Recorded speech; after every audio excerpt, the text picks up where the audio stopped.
My stepdad refused to pay for my medical treatment, said, "You're not worth keeping alive." And my mom watched him beat me and kick me out. So I made sure they regretted it. Sup, Reddit? Never thought I'd be posting on here, but I need to get this off my chest. I've been dealing with a serious medical condition my whole life, and the way my family handled it nearly destroyed me.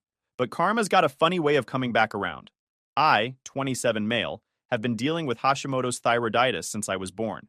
It's an autoimmune thyroid disease, which basically means my immune system attacks my thyroid gland. I need daily medication to replace the hormones my thyroid can't produce anymore, plus regular blood work to make sure the dosage is right. Miss a few days of meds and I turn into a zombie. Exhausted, brain fog so thick I can't think straight, joint pain, the works. The medication itself isn't insanely expensive if you have decent insurance, but without coverage, you're looking at a few $100 a month easy, plus specialist visits every few months that run another couple hundred each time. Real fun stuff. My dad was a construction foreman. Big guy, 6'3", hands like baseball mitts from years of manual labor. He taught me how to throw a football, change a tire, fix a leaky faucet. He worked 60-hour weeks to keep up with my medical bills and never once complained about it. Never made me feel like a burden. Then I turned 7 and some idiot ran a red light. Dad's truck got T-boned on the driver's side. He died at the scene. Didn't even make it to the hospital. Mom went catatonic for about 3 months after. Just sat in the living room staring at the TV with the sound off. Her sister had to move in to take care of me because Mom couldn't function. The bills piled up, the house started falling apart, and I learned real quick what it meant to be inconvenient. Eventually, Mom snapped out of it enough to get a job at a dentist's office doing reception work. The pay was garbage, but Dad's life insurance helped cover the gap. Dad had set it up so Mom could keep things afloat, and I'd be covered long-term if anything happened to him. Back then, I didn't think about how the paperwork worked. I just knew the meds kept showing up, so I assumed the adults were doing what they were supposed to do. For the next 4 years, it was just the two of us in that house. She worked, I went to school, we existed in the same space without really connecting. My medical stuff got handled because the insurance Dad had set up was solid and the life insurance money filled in the gaps. But there was always this tension, like she was constantly doing math in her head about how much I was costing her. Then when I was 11, she met Sterling at some work conference. He sold industrial equipment. First time I met him, he gave me this weird handshake where he squeezed too hard, like he was trying to establish dominance with an 11-year-old kid. Sterling had a daughter from his first marriage. Maris was 9, looked like a catalog model, and had been spoiled rotten since birth. Every weekend she visited, she'd complain about our house being too small, our TV being too old, me being weird because I had to take medication. Sterling would just laugh it off like she was being cute instead of a nightmare. Mom ate it up, though. Suddenly she was doing her hair different, buying new clothes, acting like a teenager with a crush. 6 months later, they got married at City Hall. No big ceremony, just signed papers and moved Sterling into our house. That's when everything went to hell. Sterling didn't waste time. Within a month of the wedding, Dad's tools hit the curb. I found them the night before trash pickup and dragged everything to the back shed. He was smart about taking control, convinced Mom to consolidate everything into accounts only he could access. She'd been drowning financially for years, so she said yes. What she didn't realize, zero access without permission. He gave her an allowance. By the time she figured it out, she was trapped. Then he came for my room. Said Maris needed space when she stayed over. Shoved me into the smaller bedroom. Maris got mine. Pink walls, new furniture, everything. Medical bills started piling up around month 3. He'd leave them on the counter with notes. This again? Or, must be nice having unlimited health care. Mom never defended me. Just made excuses. He's stressed. He's adjusting. He's not used to these expenses. Translation? You're too expensive and I'm choosing him. Maris started staying over more. Then every other week. Then weekends. By the time I was 13, she practically lived there. Her actual mom checked out. Sterling got custody, and Mom welcomed it. That's when the real favoritism kicked in. Maris wanted a laptop, $800 for a MacBook. I needed shoes. Wait another month. Maris joined cheerleading, $2,000 for uniforms, fees, and competitions. I asked to refill my prescription early. Sterling said I should budget my pills better. Crystal clear. Maris was the princess. I was the expensive burden they were stuck with until 18. School became my escape. Joined wrestling because it was free and kept me out late. For 2 hours every day, I got to be normal. Every night, I'd come home to Sterling grunting at me, Mom asking questions without listening, and Maris on the couch while I did homework at the kitchen table. Junior year, Sterling started forgetting my prescriptions. I'd call the pharmacy. Nothing called in. Miss a few days and everything comes back. Fatigue, brain fog, joint pain. He'd play dumb when I confronted him. Happened too many times to be accidental. Then came the comments. Little digs about how much easier life would be if I wasn't such a money pit. How Maris never caused problems or cost anything. How some kids just weren't worth the investment. He'd say this stuff at dinner while Mom stared at her plate. I started working at 16. Hardware store, 20 hours a week. Every penny went into a savings account they didn't know about. Different bank, school address for statements. Because I knew what was coming. Senior year, I was counting down. Decent grades, decent SATs, applying to colleges with good aid. The plan. Get out, stay out, never look back. Then 3 weeks before my 18th birthday, everything exploded. It was a Tuesday night. I remember because Tuesdays were when Mom worked late doing insurance billing at the dentist office, and it was just me, Sterling, and Maris at the house. I'd been feeling like crap for 3 days because Sterling had forgotten to refill my prescription again. The fatigue was brutal. Could barely keep my eyes open in class. Brain fog so thick I'd read the same paragraph 5 times and still not process it. My joints ached. I'd called the pharmacy myself that afternoon, and they said the prescription was ready, just needed someone to pick it up and pay. I asked Sterling when he got home from work. He was in the kitchen making himself a sandwich, still in his work clothes, acting like I wasn't even there. Can you pick up my prescription? I really need it. Not tonight. I'm tired. It'll take 10 minutes. The pharmacy's open until 9. I said not tonight, Dawson. Figure it out yourself. I can't drive yet and Mom won't be home until 8. I've been without medication for 3 days. He turned around and I saw that look on his face. That particular expression that meant he was done pretending to give a darn. You know what your problem is? You're entitled. You think the world owes you something because you got dealt a bad hand. Well, newsflash, nobody owes you anything. Your dad might have babied you, but I'm not going to. Something in me snapped. Maybe it was the 3 days without medication making me loopy. Maybe it was 4 years of built-up resentment. Maybe I was just done taking his crap. My dad didn't baby me. He took care of me because that's what parents do. He actually gave a darn about keeping me alive, which is more than I can say for you. Sterling's face went red. Watch your mouth. Or what? You'll forget to pick up my prescription again? You'll make another comment about how I'm not worth the money? You've made it pretty obvious you wish I didn't exist. You're right, I wish you didn't exist. You know how much easier life would be without your constant medical drama? Without watching money vanish every month into your bottomless pit of needs? Maris is going to need money for college. Real money for a real future. Not just to keep you functioning at bare minimum. Then why the heck did you marry someone with a sick kid? You knew what you were signing up for. I married your mother, not her defective son. And that life insurance money from your dad? That should have been saved for Maris's education, not wasted keeping you medicated. The life insurance money. Dad's life insurance. The money that was supposed to help me, that Mom had told me was mostly gone years ago. What did you just say? Sterling realized his mistake but doubled down instead of backing off. Your mother gave me control of those funds. We used them for family expenses. Real family, not just... I don't remember deciding to say it. The words just came out. Real family? Your daughter's a spoiled brat who's never worked a day in her life. At least I have a job. At least I don't expect everyone to worship me just for existing. My dad was worth 10 of you, and you're not fit to live in his house. I saw Sterling's hand coming, but I was too slow to dodge. He backhanded me across the face hard enough that I stumbled into the kitchen counter. My vision went white for a second.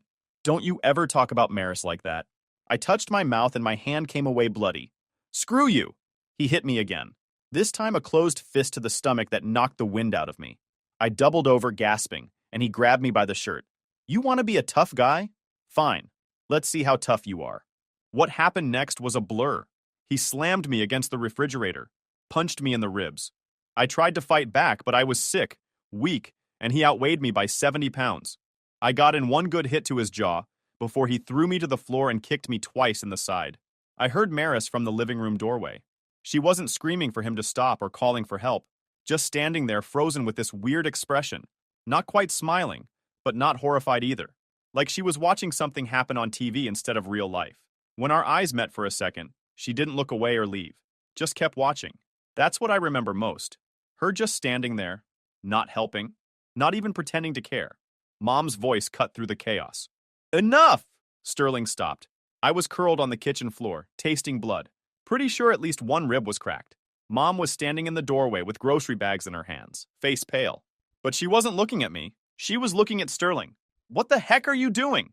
Your son disrespected Maris. Disrespected this family. Mom finally looked at me. I expected shock, horror, maternal instinct kicking in. Instead, I saw calculation. Saw her weighing options, running scenarios. Dawson said terrible things, Sterling continued. Called Maris names. Brought up his dead father like that gives him special privileges. I was disciplining him. Disciplining, I repeated. That what we're calling assault now? You're grounded, Mom said to me.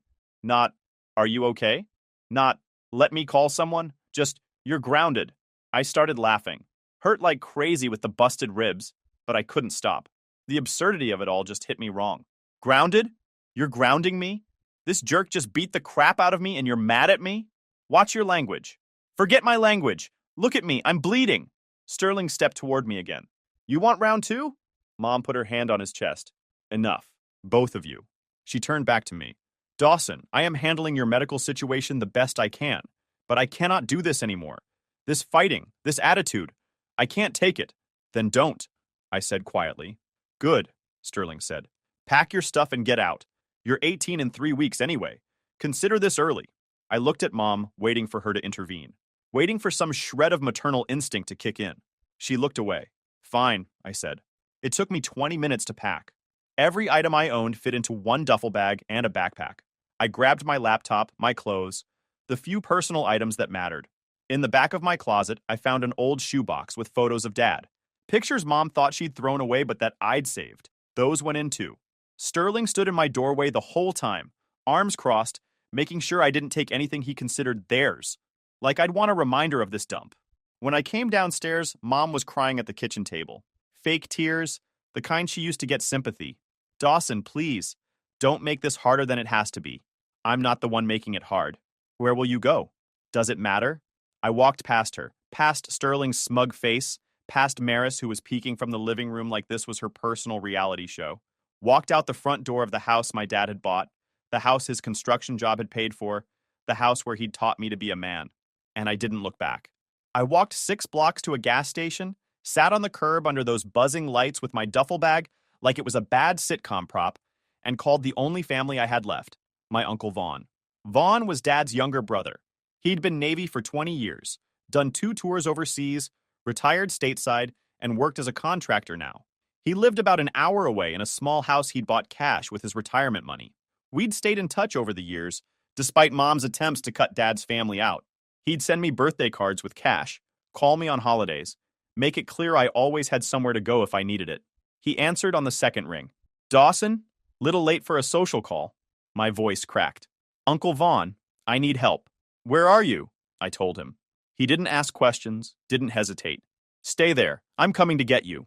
He showed up 45 minutes later in his beat-up Ford pickup, took one look at my face and went quiet in that dangerous way military guys do when they're trying not to explode. Who did this? Sterling. Your stepdad? Yeah. Get in the truck. We're going to the ER. I'm fine. You're not fine. You're hurt. You haven't had your medication in days, and we need this documented. No arguments. The ER was mostly empty at that hour. Some kid with a broken arm, an old guy with chest pains, the usual Tuesday night crowd. The triage nurse took one look at me and moved me up the list. They did x-rays. Confirmed what I already knew. Fractured rib, severe bruising to my torso and face, lacerations that needed cleaning. The doctor was this older woman who'd probably seen every type of abuse case imaginable. She took photos, asked questions in that careful way medical professionals do when they suspect domestic violence. Who did this to you? My stepdad. Are you safe now? Yeah, I'm with my uncle. I'm not going back there. She nodded, made notes. I'm a mandated reporter. I have to file a report with the police about this. You're 17 with documented injuries from an assault. Do you want to press charges? I looked at Vaughn. He gave me the smallest nod. Yes. The ER doctor called it in while they were patching me up. By the time they discharged me at midnight with pain meds and instructions to follow up, there was already a detective waiting to talk to me. He specialized in domestic cases, knew Vaughn from some contracting work, and had that look cops get when they've seen too much bad stuff. He took us to the station and sat with me in an interview room while I gave a statement. I told him everything.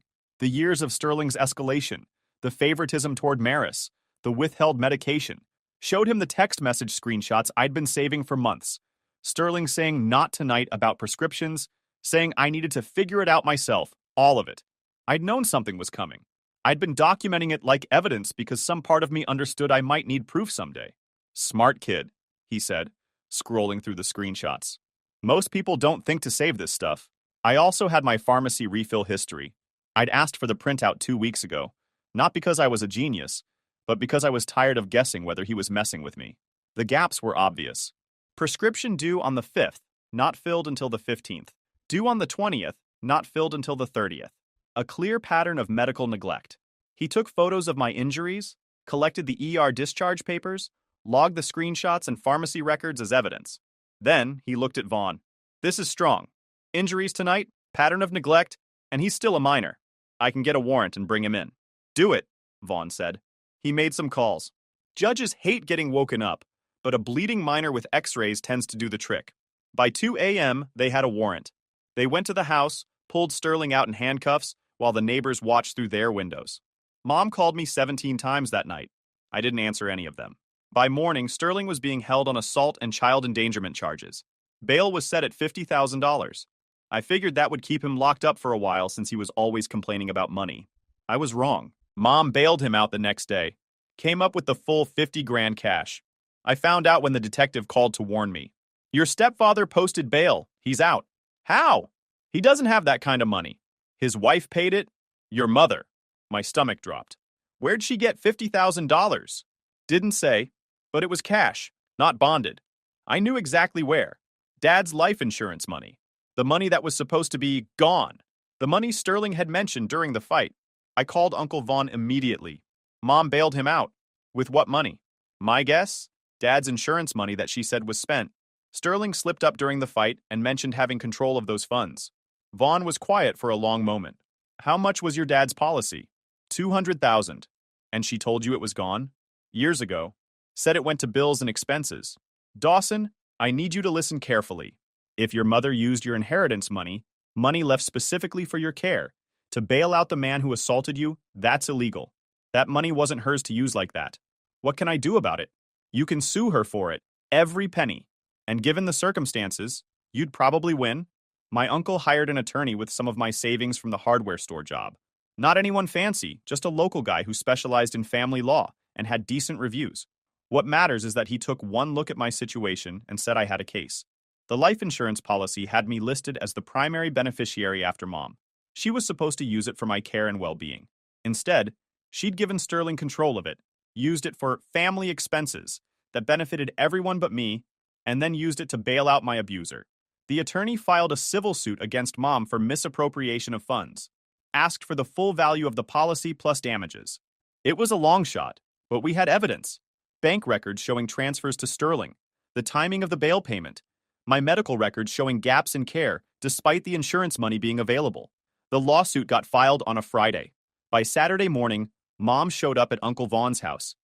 I was in the kitchen making breakfast when I heard her car pull up. Vaughn looked out the window and his expression went dark. Stay inside. I'll handle this. No, I said. I need to face her. She came up the driveway screaming before she even reached the door. How dare you? How dare you sue your own mother? Vaughn stepped out first, putting himself between her and the door. Grace, you need to leave. I need to see Dawson. I need to talk sense into him. He doesn't want to see you. He's my son. I stepped out onto the porch. I'm right here. She looked at me and her face twisted with rage. You ungrateful little jerk. After everything I've done for you, after all the years I spent taking care of you, making sure you had what you needed. You mean the years you spent using Dad's money? The money he left for me? That money kept a roof over your head, kept food on the table. You think your medical bills were the only expense? I think you gave 50 grand to Sterling and used the rest on Maris. I think you've been lying to me for years about that money being gone. I made decisions for this family. Maris isn't my family. Sterling sure as heck isn't. You stopped being my family the second you let him beat me and kicked me out. She pointed at me, hand shaking. You're just like your father. Stubborn, selfish, never considering anyone else. Good. I'd rather be like him than anything like you. Your father was weak. He worked himself to death for you and look where it got him. Dead at 39. Something in me went cold and calm. Get off this property. You're going to regret this. That money was mine. The insurance company paid it to me for me. It was for me, and you stole it. I'm your mother. I made sacrifices. You made choices. You chose Sterling over me. You chose his daughter over your son. You chose to let him beat me and kick me out. And now you're choosing to act like the victim when you're the one who used my money to bail out my abuser. So here's my choice. Get out of my life. Dawson, I said get out. She stood there for a moment, tears streaming down her face, but I felt nothing. No sympathy, no guilt, no regret, just relief that I was finally saying what needed to be said. You'll lose, she said quietly. That money's gone. Spent. You'll never see a penny of it. Then you'll go to jail. Your choice. She left, probably heading back to cry to Sterling about her terrible son who dared to stand up for himself. Vaughn put his hand on my shoulder. You okay? Yeah, actually I am. The lawsuit dragged on for months. Depositions, court dates, paperwork. My attorney was good, though. He tracked down every transfer, every expenditure, built a timeline of how Mom had systematically misused the insurance money, walked me through a spreadsheet that looked like a crime scene. Maris's cheer fees highlighted in yellow, Sterling's debt payments in red. Turned out she'd given Sterling control of it within 6 months of marrying him, and they'd burned through most of it on Maris's expenses and Sterling's debt. The 50 grand for bail was pulled from what remained in a savings account Mom had kept hidden. She'd told the court it was from her own savings, but bank records showed it came from the same account the insurance money had been deposited into years ago. The judge wasn't happy about someone using inheritance money meant for a sick minor to bail out his assailant. Ruled in my favor. Ordered Mom to pay back the full policy amount plus interest and legal fees. Mom didn't have it. The account was empty. Her lawyer tried to stall it out, but the bank records killed every excuse in 5 minutes. Judge set up a payment plan that garnished her wages, put a lien on the house, Dad's house that Sterling had been living in rent-free. The lien hurt, but the gossip finished her. Her job was a fishbowl, and once Sterling's arrest hit the public record, the rest of the story followed. Mom tried calling me unstable to anyone who'd listen. Nobody listened. Break room chats died when she walked in. Patients started avoiding her desk. Her hours got cut. She'd spent years choosing appearances over me, and now appearances were the thing that buried her. They had to sell it. Moved into a cramped apartment off Route 9 by the discount grocery. I didn't feel bad about it even a little. About 3 months after the ruling, Uncle Vaughn asked if I wanted to drive by the old house. See the sold sign, get some closure. Part of me didn't want to. Why revisit that place? But another part needed to see it, needed to witness the consequences. We pulled up on a Saturday morning. The sign was there. Bright red sold sticker slapped across it. A U-Haul was parked in the driveway, and Mom and Sterling were loading boxes. They looked smaller somehow. Defeated. Sterling's BMW was gone, replaced by some beaten-down sedan. Mom's hair had gone mostly gray. Sterling noticed us first. He stopped mid-lift with a box in his hands, staring at Uncle Vaughn's truck. Then his eyes found me in the passenger seat. For a second, I thought he might come over, start something, try to salvage some dignity.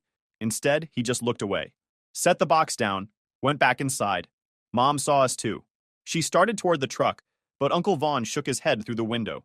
She stopped, just stood there on the lawn of the house my father had bought, the house she'd given to Sterling, the house that was now someone else's because of her choices. I looked at her, she looked at me, and I felt nothing. And not anger, not sadness, not vindication, just this cold, empty nothing. You done? Vaughn asked. Yeah, I'm done. We drove away. Vaughn told me later that Sterling had lost his job a few weeks after the arrest record went public. Turns out corporate finance firms don't love employing guys who assault teenagers. I never went back. During all this, I was living with Uncle Vaughn and trying to figure out what came next. I'd graduated high school, but missed the college application deadlines while everything was exploding. Vaughn suggested the military. You need structure, purpose, and healthcare that won't bankrupt you. Military checks all 3 boxes. Plus, with your medical situation documented and managed, you can get a waiver. I know people who can help with that. I'd never considered the military, but the more I thought about it, the more sense it made. The benefits were solid. I'd have housing, food, healthcare all covered. Could save money, build skills, figure out who I was outside of being the sick kid everyone pitied. I enlisted 3 weeks after my 18th birthday. MEPS disqualified me initially because of the Hashimoto's. Any thyroid condition is an automatic flag. But my recruiter said waivers were possible if I could prove long-term stability. I brought documentation from my endocrinologist showing I'd been on the same medication dose for 3 years with normal lab results. pharmacy records proving consistent refills, and a letter stating my condition was fully controlled with no complications. The waiver board cleared me for a support role. Nothing combat related, but I didn't care. I was in. Shipped out to basic training 2 months later. Basic was tough, but not the kind I couldn't handle. I'd spent 7 years dealing with Sterling's nonsense. Drill sergeants yelling at me was nothing. The physical training actually helped. I got stronger, healthier than I'd been in years. The structure, the routine, the clear expectations, it all just worked for me. After basic and AIT, I got stationed in North Carolina. Made decent money, especially considering I had no expenses. Lived on base, ate at the mess hall, spent my free time at the gym, or taking online classes toward a degree in business management. The medication was covered by military health care. My life became simple, focused, exactly what I needed. By 22, I was a specialist. By 25, I deployed once to a relatively calm region. By 27, I was back stateside training new recruits, had money saved, had career prospects, had my health locked down. For the first time since Dad died, I felt like I had control over my life. I was doing well. Built a life that didn't involve Mom, Sterling, or any of that past drama. Then Mom started calling again. I was 27 when the first voicemail came through. 9 years since I'd walked out of that house. 9 years since I'd spoken to Mom or Sterling, or given a single thought to Maris. Dawson, it's Mom. I know it's been a long time. I know you probably don't want to hear from me, but I really need to talk to you. It's important. Please call me back. I deleted it without a second thought. She tried again a week later. Then again. Then emails started coming. Dawson, please, I need your help. We're in trouble. Delete, delete, delete. Then Uncle Vaughn called me. Your mother contacted me. Asked for your number. Told her I'd pass along the message, but that was it. What's the message? She wants to see you. Says it's urgent. Wouldn't tell me specifics. Did you tell her where I'm stationed? Heck no. Just that I'd pass it along. Up to you what you do with it. I thought about ignoring it completely, but curiosity got the better of me. After 9 years of silence, what could possibly be urgent enough that Mom would track down Uncle Vaughn? She called again on Saturday afternoon. She answered immediately, like she'd been waiting by the phone. Dawson! Oh my God. Thank you for calling. I didn't think you would. What do you want? I need to see you. Can we meet somewhere? I'll drive to you wherever you are. Not happening. Say what you need to say, or I'm hanging up. She was quiet for a moment. Then, we need money. We need help. Things are bad, Dawson. Really bad. That's not my problem. Please, just hear me out. Apparently, life hadn't been kind to the family that kicked me out. Sterling lost his job after the assault conviction, some ethics violation that blacklisted him from his field. He'd been bouncing between low-wage jobs ever since. Mom was still working at the dentist office, but it barely covered rent on their small apartment. And Maris? Maris had really outdone herself. 3 kids in 5 years, 3 different fathers, 0 child support coming in. She moved back home expecting Mom and Sterling to patch it all together while she worked part-time retail and spent her paycheck on herself. She's struggling, Mom said. She's trying her best, but it's hard being a single mother. She made her choices, multiple times. The kids need help. They're family, Dawson. They're not my family. I haven't seen these people in 9 years. But you're doing well. Vaughn said you've been successful in the military. We just need a little help to get back on our feet. No. Dawson, please. You kicked me out when I needed help. You chose Sterling, chose Maris, chose everyone but me. Now you want my money? You've got some nerve. That was different. How? I was sick, needed medication to survive, and you let your husband beat me and throw me out. Now your stepdaughter made bad choices, and you want me to bail her out? Hard pass. Those children are innocent. So was I. Where was your concern when I was the innocent one getting screwed over? Mom started crying. The same fake tears from years ago? The ones designed to manipulate. I made mistakes. I know I did. But I'm still your mother. Biologically, sure. But that stopped meaning anything the day you chose Sterling's fist over my safety. She tried a different angle. Your father would be ashamed of you. I actually laughed at that. My father worked himself to death to take care of me. He never once made me feel like a burden. He'd be ashamed of you for what you did with his insurance money. For choosing Sterling over his son. Don't you dare invoke him to manipulate me. We need $20,000 or we're on the street. I have $20,000.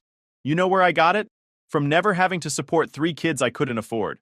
From making smart choices. From working my butt off instead of expecting handouts. So you'll just let us be homeless? Let your mother be homeless? You'll figure it out. You're resourceful. I mean, you figured out how to steal my inheritance and use it on Sterling's princess daughter. Surely you can figure out how to support her poor life choices without my help. Silence on the other end. Then Sterling's voice in the background. Is he helping or not? Put him on, I said. Mom must have handed over the phone because suddenly Sterling's voice came through. Dawson, been a long time. Not long enough. Look, I know we had our differences, but right now we need help, and you're in a position to provide it. You're doing fine. You can help without it hurting you. The manipulation was so transparent it was almost insulting. You mean like when you refused to help with my medication because you were saving money for Maris's future? That was different. You had insurance. And now Maris has 3 kids she can't afford. Funny how the rules change when it's your kid, huh? Those children need support. Then support them. You said she was worth the investment, remember? Time to prove it. We don't have the money. Yeah, well, I'm not worth the investment. You made that real clear. So this is where your investment strategy pays off. Maris gets to stand on her own, just like I did. Good luck with that. You're going to let innocent children suffer because you're holding a grudge? I'm going to let adults deal with the consequences of their actions. Those kids exist because Maris made choices. Those are her consequences, not mine. You're heartless. No wonder your mother gave up on you. My mother gave up on me the day she chose you, and I'm doing fine without her. Something tells me you won't do nearly as well without my money. Screw you, Dawson. Right back at you, Sterling. Enjoy poverty. I hear it builds character. I hung up. They tried calling back 14 times that night. I blocked the number. Then they tried emailing. I filtered those to spam. Then Mom tried contacting Uncle Vaughn again. He told her to lose his number. 3 months later, I got a message from an account I didn't recognize. It was Maris. She'd tracked me down through some mutual connection from high school, sent me this long sob story about being a struggling single mother, about how hard her life was, about how she just needed help getting on her feet. I read the whole thing. Then I blocked her too. They'd had their chance at family. They'd chosen to treat me like garbage, use my money, support the man who hurt me. And now they wanted charity? Not from me. Never from me. After I blocked them, I went back to work Monday and didn't think about them again for months. That's how little power they had left. If you enjoyed this video, please hit that subscribe button. It really helps the channel and help us bring you more and better stories. Thanks.